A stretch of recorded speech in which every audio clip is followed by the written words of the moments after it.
Welcome back to your Daily Dose. My name is Robert. Susan will be back again soon. For now, I have my friend Jose from the University of Texas, Austin. We're talking about robotics, and we're talking about their use in healthcare. And the last thing you said when we ended our last episode, I thought was really important for our audience, because you're right. The line in Parkinson's is, if you've met one person with Parkinson's, you've met one person. So how do we make these robotics, these externalized machines, into something that can serve the individuals and their individual symptoms, because not everybody has the same type of symptoms. So how do we make robotics smart in that sense? Is this approaching the AI part of robotics, or is that where you live?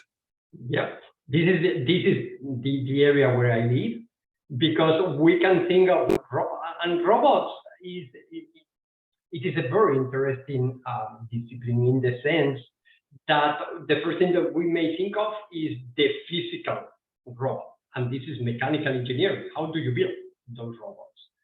But actually, for a robot to accomplish something useful or meaningful, it has to interpret the world, and in this case, to interpret the human with whom they are interacting.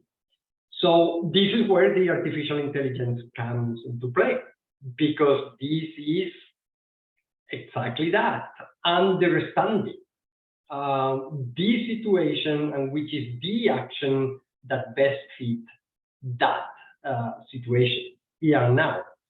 And this is artificial intelligence at large.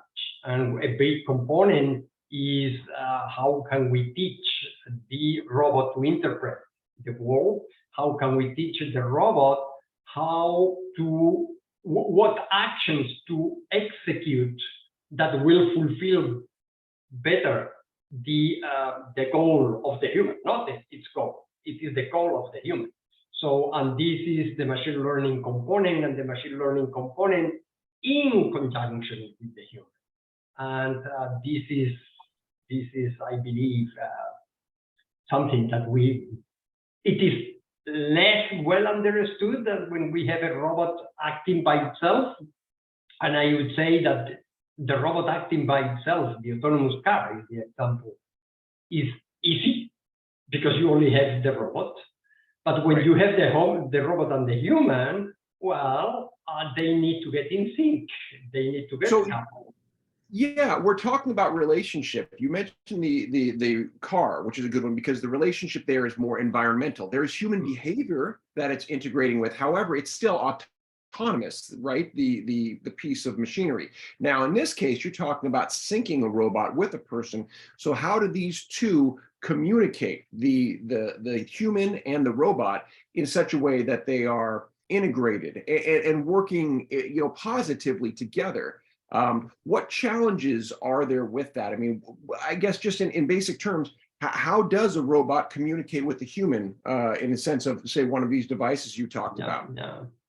So there are two problems. Whenever you have let's assume two persons communicating, we need to be able to listen or to observe what the other person wants to communicate to us, and we need to communicate to the person.